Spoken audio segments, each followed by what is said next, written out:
오늘은 부활절 메시지입니다. 그래서 오늘은 특별히 다 같이 일어나셔서 하나님의 말씀을 좀 받았으면 좋겠습니다. 말씀은 요한복음 20장 19절에서 23절의 말씀입니다. 요한복음 20장 19절에서 23절의 말씀 다 같이 합독하도록 하겠습니다. 이날 곧 안식 후 첫날 저녁 때 제자들이 유대인들을 두려워하여 모인 곳에 문들을 닫았더니 예수께서 오사 가운데 서서 이르시되 너희에게 평강이 있을지어다. 이 말씀을 하시고 손과 옆구리를 보이시니 제자들이 주를 보고 기뻐하더라. 예수께서 또 이르시되 너희에게 평강이 있을지어다. 아버지께서 나를 보내신 것 같이 나도 너희를 보내노라. 이 말씀을 하시고 그들을 향하사 숨을 내쉬며 이르시되 성령을 받으라. 너희가 누구의 죄든지 사하면 사해질 것이요 누구의 죄든지 그대로 두면 그대로 있으리라 하시니라. 아멘. 하나님의 말씀입니다. 네, 앉으시죠. 제가 주님은 살아나셨습니다 이렇게 인사만 하면은 성도님들은 그분은 정말로 살아나셨습니다 이렇게 인사하는 겁니다. 하실 수 있으시겠어요? 주님은 살아나셨습니다. 그럼 여러분이 앞에 거 해보실래요? 그분은 정말로 살아나셨습니다. 믿기가 어렵네요. 헷갈리세요? 다시 한번요. 주님은 살아나셨습니다. 할렐루야. 예수님 전후에서 메시아 운동을 일으켰던 사람이 팔레스타인 지역에서 15명 정도입니다. 그런데 모든 메시아 운동이 그 리더가 죽자 모두 소멸했습니다. 단 하나의 메시아 운동만 살아남았는데 그거는 예수 운동입니다. 왜 살아남았냐면 예수는 죽지 않고 부활하셨기 때문입니다. 할렐루야. 성도 여러분, 런던 대학의 고등법률 연구소 소장이었던 노만 앤더슨 경이라는 법률가가 이렇게 얘기를 했습니다. 일부 부활 이야기에 나타나는 근소한 차이는 복음서를 보게 되면 복음서에 천사가 어떨 땐 한 사람, 어떨 땐 두 사람 이렇게 근소한 차이가 있어요. 근소한 차이들은 실제로 부활의 증거를 약화시키는 것이 아니라 강화시킨다고 이해해야 할 것입니다. 수많은 증언들이 서로 차이점이 없이 정확히 똑같은 이야기를 한다면 그것은 증인들이 해야 할 말을 코치받았거나 그 문제에 대해서 서로 협의했다는 증거입니다. 법률가가 그렇게 얘기를 했어요. 또 다른 법조인인 변호사인 에드워드 클라크 경이 이렇게 목회자에게 편지를 썼습니다. 저는 법률가로서 부활절 사건에 대한 증거에 대해서 오랫동안 연구해 왔습니다. 신실한 증거는 항상 꾸밈이 없고 결과에 개의치 않습니다. 부활에 대한 복음서의 증거가 바로 끊임없는 증거입니다. 결과에 개의치 않는다는 것은 성도 여러분, 있는 그대로 적었다는 것을 의미하는 것입니다. 성도 여러분, 부활을 확실하게 입증할 수 있는 증거는 없습니다. 그러나 부활을 확실하게 부정할 수 있는 증거도 없습니다. 혹시 이 자리에 부활에 대해서, 부활의 역사성에 대해서 아직 의심하고 계신 분이 계시다면 혹시 우리 유스 자녀들 중에 부활에 대해서 아직까지 믿지 못하겠다고 생각하는 자녀들이 있으시다면 솔직한 의심을 가지고 질문을 던지실 수 있게 되기를 바랍니다.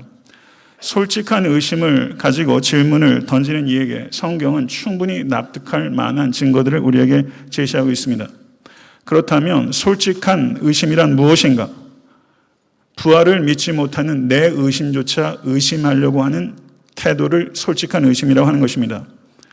만약에 부활을 부인하는 것이, 의심하는 것이 신앙을 갖지 않기 위한 구실을 찾으려는 의심이라면 그 의심은 결코 하나님을 발견할 수 없습니다. 그러나 부활을 확신을 가지고 믿을 수는 없지만 진지하게 의심하며 구원을 얻기를 구하는 사람에게는 성령께서 부활의 증거들을 나타내실 것이고 부활의 믿음을 갖게 될 것입니다. 그것이 솔직한 의심입니다. 솔직한 의심을 가지고 있는 사람은 성경을 탐구합니다. 매우 세밀하게 부활에 대해서 읽습니다. 성도 여러분, 많은 사람들이 부활을 의심하면서 자기가 과학적, 실증적 의심을 하고 있다고 말하고 있습니다. 아닙니다. 많은 경우에 지적 게으름을 과학적 의심이라고 말하는 경우가 있습니다. 오늘 제가 말씀드렸던 두 명의 법조인은 솔직한 의심을 가지고 있다가 진실한 믿음에 도착한 사람입니다. 오늘 이 자리에 부활을 믿지 못하고 계신 성도가 계시다면 솔직한 의심을 하실 수 있게 되기를 바라고, 솔직한 의심을 가지고 계신 성도가 있다면 부활의 믿음을 가질 수 있게 되기를 바랍니다. 부활의 믿음을 가지고 있는 성도는 부활의 삶을 살아갈 수 있게 될 간절히 바라는 마음으로 설교하고자 합니다. 오늘 본 말씀 요한복음 20장 19절에서 23절의 말씀은 요한복음이 기록하고 있는 부활에 대한 세 번째 가르침이고, 제자들에게 나타나신 세 번의 사건들 중에 첫 번째 사건입니다. 요한복음 20장 1절 18절은 막달라 마리아를 비롯한 여인들이 예수의 무덤에 갔다가 빈 무덤을 보고 당황해서 제자들에게 가서 이야기를 했더니 베드로와 요한이 달려가서 빈 무덤을 보았고, 다시 막달라 마리아가 거기에서 망연자설하고 있을 때 부활의 주님께서 막달라 마리아를 만나준 내용이 기록하고 있는 것이 오늘 본문 바로 앞에 있는 문맥입니다. 성도 여러분, 부활의 충분한 증거로서 5가지가 있습니다. 첫 번째는 빈 무덤입니다. 두 번째는 첫 번째 증인이 여인이었다는 사실입니다. 세 번째 증거는 헝클어지지 않은 수위입니다. 네 번째 증거는 부활의 주님의 나타남입니다. 그리고 가장 중요한 부활의 증거는 변화된 제자들의 삶입니다. 이 5가지가 솔직한 의심을 가지고 있는 사람들이라면 분명하게 부활을 실증적으로 믿을 수 있는 증거라고 저는 제시할 수 있다고 믿습니다. 성도 여러분, 예수 그리스도께서는 죽으셨습니다. 그러나 그 무덤은 비어 있습니다. 많은 사람들이 이것에 대해서 제자들이 훔쳐간 것이다 라고 말을 합니다.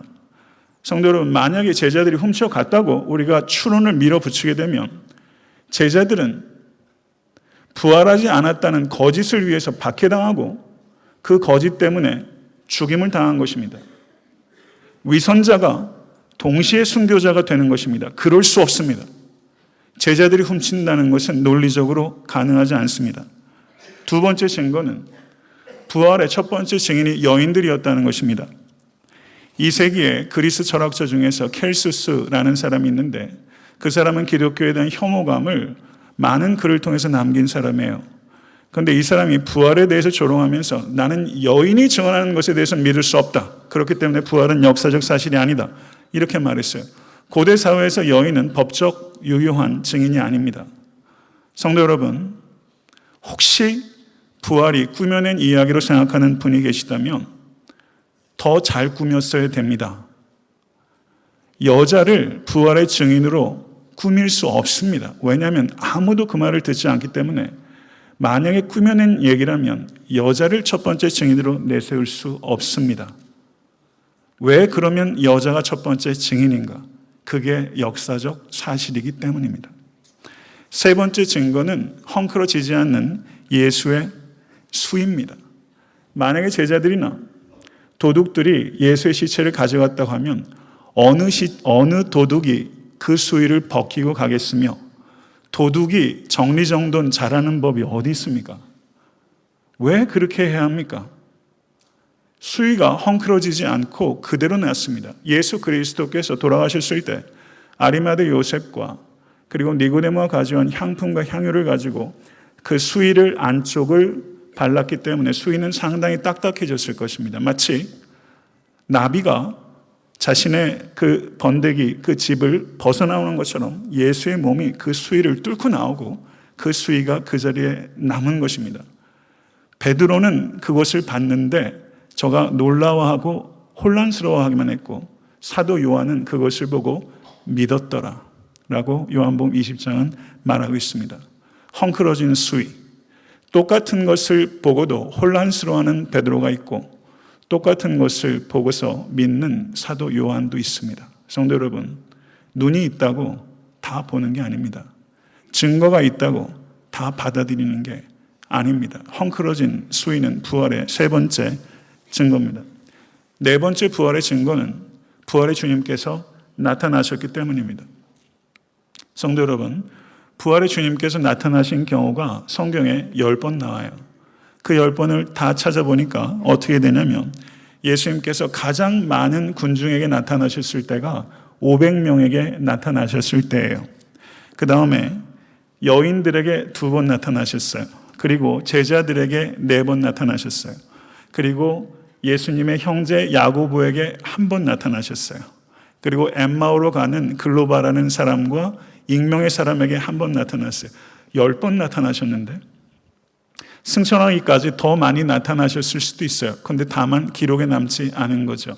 여하튼 기록에 남은 건 10번이에요. 10번 중에서 제가 열거한 게 몇 번입니까? 8번, 9번을 불과 10명 남짓한 사람, 최소의 사람은 1사람, 2사람, 10명 남짓한 사람. 성도 여러분, 왜 이렇게 하시는 거죠? 꾸며낸 얘기라면요, 저는 이렇게 안 씁니다. 저는 제일 먼저 누구에게 할 것 같아요? 빌라도 앞에서 나타나시다. 예수께서 산헤드린에 나타나셨다. 예수께서 로마의 원로원에 나타나셨다. 예수께서 콜로세움의 부활의 주님께서 나타나셨다. 성도 여러분, 꾸며낸 얘기라면 그렇게 쓰겠어요. 부활을 만약에 그와 같은 효율적인 방법으로 부활의 사실을 증거하기 원하셨다면 그렇게 하셔야죠. 성도 여러분, 예수께서 십자가 위에서 내려오라고 조롱하는 사람들의 말에 듣지 아니하시고 십자가에 매달려 죽으셨어요. 하나님의 나라는요, 효율성이라는 방식으로 증명되지 않습니다. 그런 방식으로 하나님의 나라가 확장되질 않아요. 부활의 주님께서는 세상에서 힘께나 쓴다는 유명한 사람, 유력한 사람들에게 나타나서 그들을 굴복시키지 않으셨어요. 아주 무력한 사람, 아주 평범한 사람, 평균 이하의 사람, 그 사람에게 부활의 주님께서 나타나셔서 그들과 인격적으로 만나셨고 그들의 변화된 삶을 통해서 부활의 복음이 증거되는 방식으로 예수께서는 일하셨어요. 성도 여러분, 예수께서 부활의 주님께서 만나셨던 사람이 누구인지를 보면 이거는 결코 사람이 꾸밀 수 있는 이야기가 아니에요. 예수 그리스도의 십자가와 예수 그리스도의 부활은 똑같은 하나님의 방법을 우리에게 증거하고 있는 것입니다. 그리고 이제 오늘 본문으로 들어가는 거예요. 20장 19절을 보시면 이날 곧 안식 후 첫날 저녁 때 제자들이 유대인들을 두려워하여 모인 곳들의 문들을 닫았더니 성경 원어로 수론, 복수 형태, 소유격이 사용되고 있습니다. 그러니까 문이 하나 닫힌 게 아니죠. 적어도 2개 이상이 닫혔어요. 그러면 어떤 문이 닫혔어요? 집문이 닫힌 거고 큰 게이트가 닫힌 거고 두 번째는 방문이 닫힌 겁니다. 그런데 여기서 닫았다고 번역되고 있는 성경 원어는 샷했다는 뜻이 아니라 락했다는 뜻입니다. 문을 걸어 잠근 거예요. 그런데 예수께서 제자들 가운데로 쑥 들어오셨어요. 예수 그리스도의 부활의 육체는 비육체적 육체입니다. 예수 그리스도의 부활의 몸은 살과 뼈와 피로 이루어진, 그리고 디베라 바닷가에서 음식을 먹을 수 있었던 육체지만 그 육체는 우리의 몸과는 다른 비육체적 육체, 예수께서 공생의 기간에 가졌던 육체와 연속되면서도 컨티뉴어티가 있으면서도 디스컨티뉴어티, 그 육체와는 다른 육체, 비육체적 육체입니다. 그 육체가 예수께서 이 땅에 재림하실 때 여러분과 제가 입게 될 육체입니다. 믿으실 수 있게 될 간절히 축원합니다. 조니 에릭슨 타다라는 여성을 성도님들 많이 아실 거예요. 책을 통해서도 읽으시고 간증도 동영상에 있습니다. 이 사람이 1967년도에 17살이었어요. 그때 이 사람이 수영선수였는데 바다에서 기분이 좋아가지고 뛰어내려서 다이빙을 하다가 밑에 있던 바위에 목이 꺾여서 전신마비가 됐어요. 그 이후로 평생 휠체어를 타고 다녀요. 그리고 만성적인 통증에 시달려요. 그리고 암에 걸렸었고 암을 이겨냈어요. 이 사람이 휠체어를 타고 교회 한 집회에 갔는데 그 교회 집회를 인도하셨던 강사가 모든 회중에게 이제 다 같이 무릎을 꿇고 하나님께 기도합시다, 이렇게 얘기했어요. 모든 회중이 무릎을 꿇었어요. 단 한 사람만 예외였어요. 무릎을 꿇을 수 없는 조니 에릭슨 타다. 그 사람만 휠체어에 앉아 있었어요. 그리고 하염없이 울기 시작했어요. 하염없이 울었어요. 다른 사람들이 자기만 두드러지게 보이기 때문에 신세 한탄을 하는 것보다 하고 그 사람을 염려했어요. 그런데 이 조니 에릭슨 타다가 얘기를 해요. 나는 한탄스러워서 운 게 아닙니다. 나는 주께 무릎을 꿇고 있는 성도들의 모습이 너무 아름다워서 운 겁니다. 이 장면은 천국의 장면입니다. 그러면서 자기가 더 울었던 이유를 밝히는 거예요. 거기에 앉아 있는데 내가 천국에서 자유롭게 뛰고 춤추고 발을 차고 에어로빅을 하게 되리라는 사실이 기억났습니다. 어린 양의 혼인잔치에 초대받기 전에 내 부활한 다리로 가장 먼저 감사의 무릎을 꿇을 생각입니다. 생각만 해도 영광스럽습니다. 나는 부활의 몸으로 예수의 발치에서 무릎을 꿇을 것입니다. 그리고 우는 거예요. 성도 여러분, 우리가 예수처럼 비육체적 육체를 입고 주님을 대할 때가 옵니다. 우리 사랑하는 권속들 중에서 불치의 병에 걸려서 돌아가신 분들 계세요. 목사 마음이 어떨 것 같으세요? 갑자기 교통사고로 큰 어려움을 겪는 성도들도 계세요. 올해도 왜 이렇게 교통사고가 많은지 몰라요. 질병이 제게도 찾아올 수 있고 장애가 우리 자녀들에게 찾아올 수도 있고 우리 성도들 자제 가운데도 눈이 안 보이는 아들도 있고 여러분 마음이 어떠세요? 우리가 부활의 몸을 입습니다. 성도 여러분, 육체적 제한을 가지고 있다면 이 몸이 유일한 몸이 아닙니다. 새로운 몸을 입게 될 것이고 그 육체는 비육체적 육체, 예수 그리스도의 부활의 신체 같은 그 몸을 입게 될 거예요. 성도 여러분, 제가 전도를 정말 하고 싶을 때가 언제인 줄 아세요? 정말 전도하고 싶을 때. 제가 예전에 세상에 이런 일을 보니까 어떤 사람이 광산에서 일을 하다가 무너져가지고 하반신이 다 불수가 됐어요. 그런데 아비가 있어요. 아비가 그런데 어느 순간 몸이 쇠해지기 시작하니 아비가 앞이 안 보여요. 이 사람은 하반신 불수예요.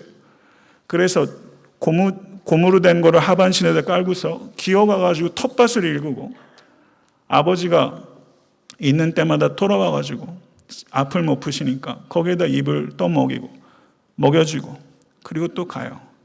그런데 이 할아버지가 그 아들이 나가는 것을 눈도 보이지 않지만 인기척을 느끼잖아요. 그리고서 하염없이 한숨을 쉬어요.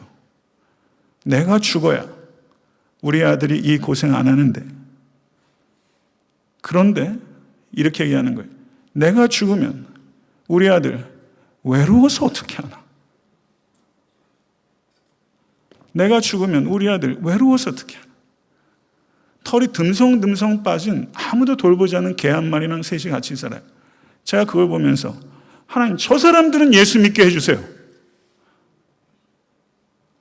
저 사람들 예수 안 믿으면 어떻게 해요? 이런 마음이 들더라고요. 성도 여러분, 우리 성도들 가운데서도 이 땅에서 이 삶이 전부라면 괜찮아요? 제가 성도님들 봐도 저 성도님 삶이 이 삶이 다라면 어떻게 하지? 주변에 보세요. 이 삶이 다라면 너무 안 괜찮은 사람들 있잖아요. 그들에게 예수 안 전하면 어떡합니까? 이 삶이 다가 아니에요. 저 너머의 삶이 있어요. 이 세상의 유일한 세상이 아니에요. 이 세상이 유일한 세상이라면 믿음 가질 필요 없습니다. 오는 세상이 있어요. 성도 여러분, 부활의 몸을 입게 될 거예요. 조니 에릭슨 타다는 그 몸을 가지고 예수님 발치에 무릎을 꿇고 싶대요. 소박해라. 아름다워라. 여러분은 부활의 몸을 가지고 뭐 하실 거예요? 처음에 그런 상상을 해보세요. 그 상상은 아름다운 상상입니다. 부활의 주님께서 제자들에게 처음 주셨던 음성이 너에게 평안이 있을지어다. 성경어는 더 심플해요. Peace to you. 평안이 너에게. 주님께서 제자들을 책망하지 않으셨어요. 상을 찌푸리진 않았어요. 저 같으면 잡아먹을 것 같이 잠깐 볼 것 같아요. 세상에 3년 쫓아다니고 그렇게 배신을 해. 얼마나 마음을 졸였겠어요. 그런데 평강이 있을지어다. 그리고 손과 옆구리를 보여주셨어요. 왜 보여주셨을까요?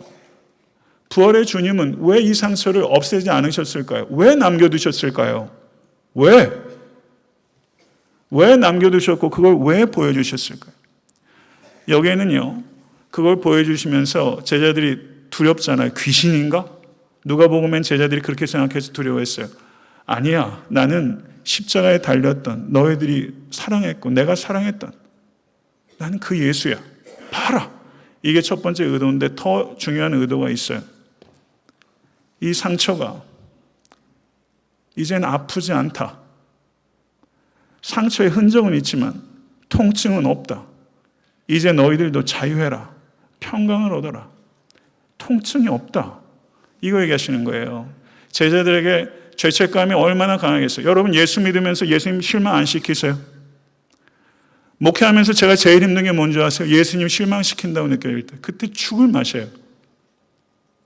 여러분이 만약에 예수님 믿는다면서 이전의 죄악들을 반복하고 뒷걸음쳐요. 예수 때문에 우는 게 진심인데 운다고 안 되잖아요. 자꾸 뒷걸음치고. 내가 봐도 환멸적인 만큼 우리가 실망할 때가 얼마나 많아요. 그때 봐라. 괜찮다. 네가 나에게 준 상처 괜찮다. 아프지 않다. 평강할지어다. 이 음성 들으실 수 간절히 바라요. 주님께 실망시킨 성도는 위로 얻으실 수 간절히 축원합니다. 주님께서 십자가에 달리시기 직전에 평안을 너희에게 치노니 곧 나의 평안을 너희에게 주노라. 내가 너희에게 주는 것은 세상이 주는 것 같이 아니하니라. 너희는 마음에 근심하지도 말고 두려워하지도 말라. 십자가에 달리시기 직전에 예수께서 평안을 잃지 아니하시고 제자들에게 평안을 주셨어요. 그리고 부활의 주님이 하셨던 메시지도 너희에게 평강이 있을지어다. 평강을 찾으시죠. Peace, temple stay? 마음을요? 저는 그 땡중들이 마음에 평안이 있는지 궁금해요. 분위기는 그럴듯해요. 성도 여러분, 평강은요, 분위기에서 오지 않아요. 평강은요, 개념에서 오지 않아요. 평강은요, 철학에서 오지 않아요. 평강은 예수 그리스도의 십자가와 부활에서 옵니다. 다른 어느 곳에서도 찾을 수 없어요. 그래서 십자가에 달리신 주님께서 평강을 얘기를 했고 부활의 주님께서 평강을 얘기하셨어요. 그러자 제자들이 크게 기뻐했다. 이 기쁨이 여러분에게 있을 수 있기를 바라요. 오늘 이 예배 됐는데 심장이 좀 툭툭툭 뛰더라고요. 계속.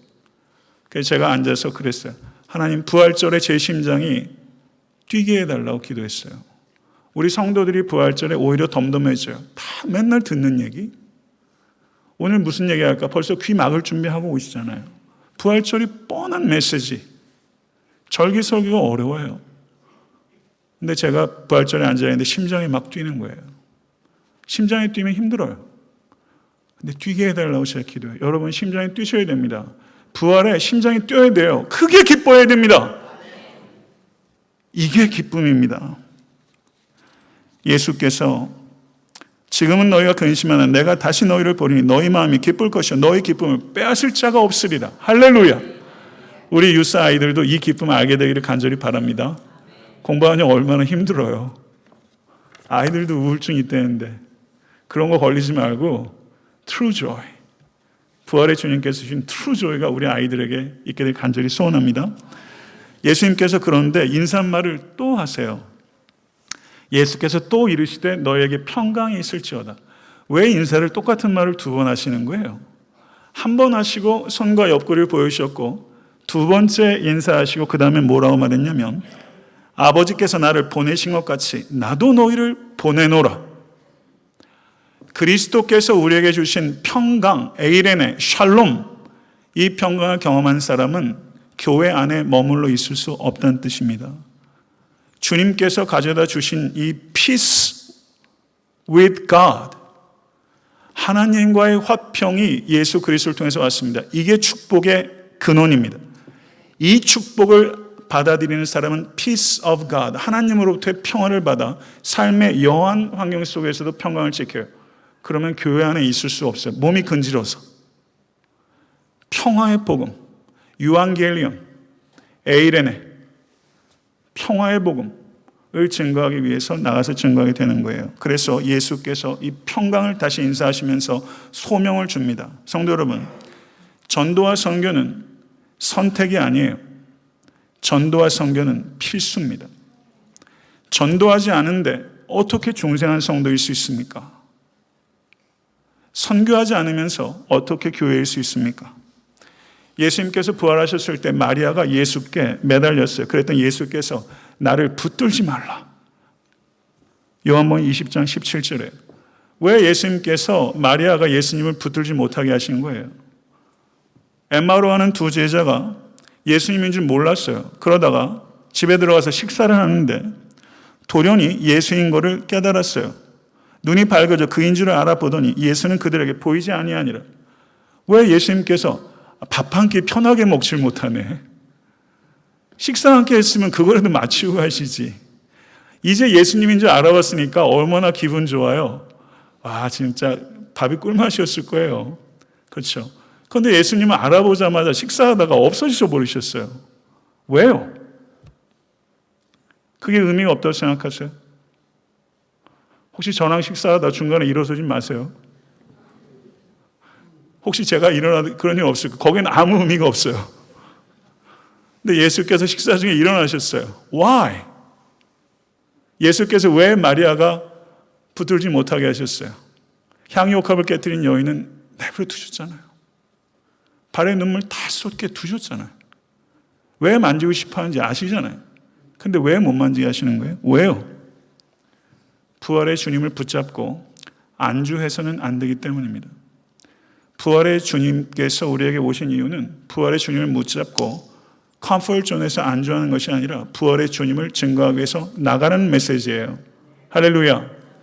애타한테 섬기는 교회가 교회의 재정과 인력과 프로그램들이 교회 안에 성도들에게 집중하고 있습니까? 아니면 교회 밖의 사람들에게 집중하고 있습니까? 전자예요. 그런 과정이 필요할 수 있어요.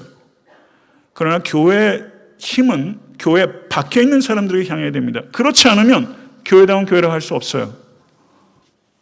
예수께서 말씀을 하시고 그들을 향해서 숨을 내쉬며 이르시되 성령을 받으라.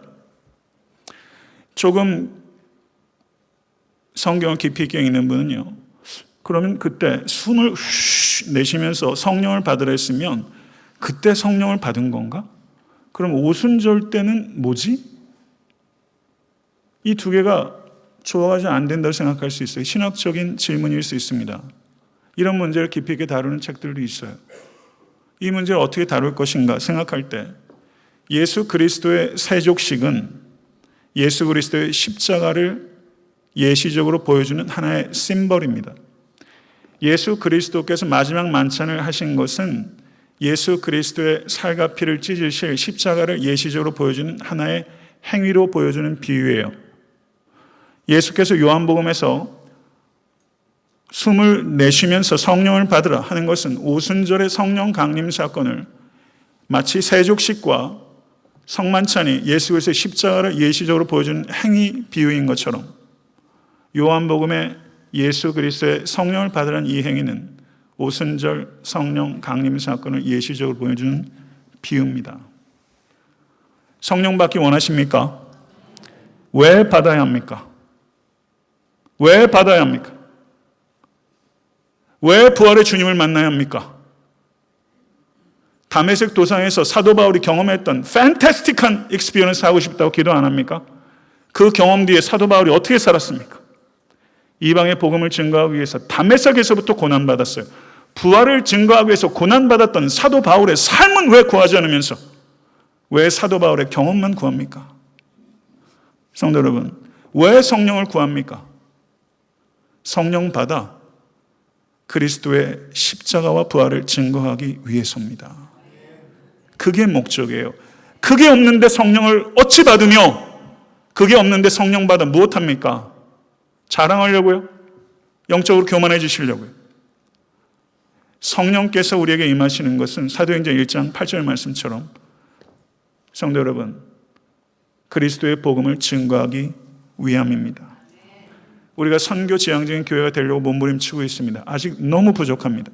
선교는 성도가 하는 게 아니라 성령께서 하시는 것입니다.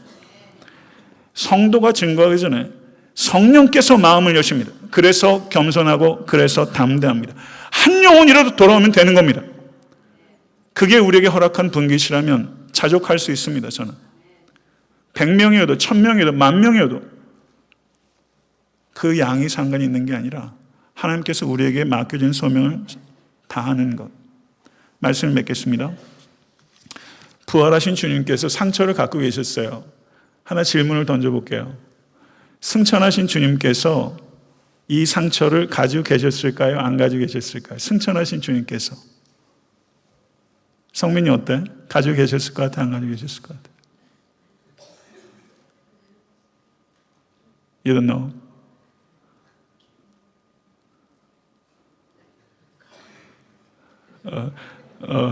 그래, 알았어. 네. 어떠실 것 같아요? 승천하신 주님이 그 상처 가지고 계실 것 같아요? 안 가지고 계실 것 같아요? 이거를 꼭 그렇다고 얘기하면 그게 이단이에요. 그럼 질문을 바꿀게요. 승천하신 주님께서 상처가 있으신 게 여러분이 좋으시겠어요? 없으신 걸 보는 게 좋으시겠어요? 뭐 각자 개인 취향에 따라서. IS의 목이 참수되어서 죽었던 콥트 크리스천들이 예수님을 만났을 때 예수께서 손과 옆구리에 상처를 보여주셨다면 더 위로받았을 것 같아요. 저는 상처를 가지고 계실 것 같아요. 부활하셨던 주님이 가지고 계셨다면 why not? 승천하신 분님께서 가지고 계실 수 있을 것 같아요. 안 계셔도 상관없어요. 그런데 예수님의 상처 자국에 대해서 클레베리 포드라는 신학자가 뭐라고 말했냐면 예수님의 상처 자국은 이 세상의 고통을 세상이 시작될 때부터 끝날 때까지 들리는 고뇌에 찬 부르짖음들이 하늘에 지금 계시는 주님의 마음속에 항상 울려 퍼지고 있다는 것을 어떠한 언어보다도 강력하게 보여주는 증거입니다. 이렇게 말했어요.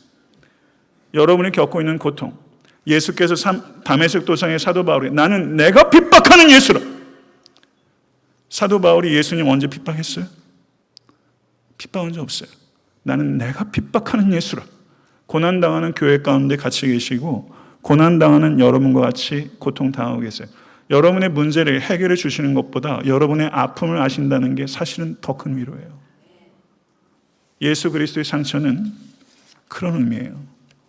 성도 여러분, 상처 가지고 계시잖아요.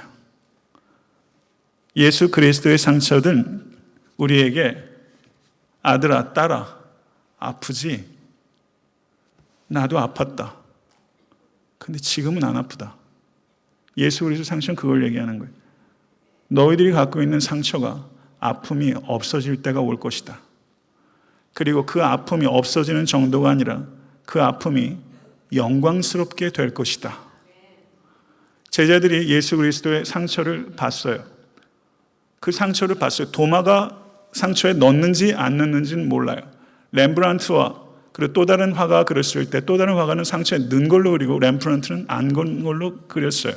여하튼 상처를 봤어요. 그리고 제자들이 십자가의 길을 갔어요. 그들이 십자가의 길을 가면서 다 순교했어요. 사도 요한 한 사람만 빼고. 모든 사람들이 박해를 받았어요. 몸에 흔적을 갖게 됐어요. 그들이 흔적을 갖게 됐을 때 예수 그리스도의 상처를 묵상하지 않았겠습니까? 자신들의 상처를 보면서 그들이 이렇게 생각했어요. 이 상처가 지금은 아릿아릿 아프지만 아픔이 사라지게 될 것이다. 그리고 이게 영광의 상처가 될 것이다. 이 상처만큼 주님 앞에서 기쁘게 웃게 될 것이다. 주와 복음을 위해서 받은 상처가 그만큼 밀물처럼 기쁨으로 올 것이다. 제자들이 그 마음 안 가졌겠어요? 성도 여러분, 말씀을 맺습니다. 예수께서 부활하셨다고 밖에 말할 수 없는 솔직한 의심자에게 주어지는 다섯 번째 증거는 부활하셨다고 밖에는 말할 수 없는, 부활의 주님을 만났다고 밖에는 말할 수 없는 제자들의 변화된 삶입니다. 예수 그리스도는요, 지금 이 시대에 부활의 증거로서 과학적 증거가 아니라 이 자리에 계신 성도 한 분 한 분이 부활의 주님을 만났다고 밖에는 설명이 안 되는 삶의 변화로 부활을 입증하고 계십니다. 할렐루야! 믿으세요? 네. 장한 기도하겠습니다.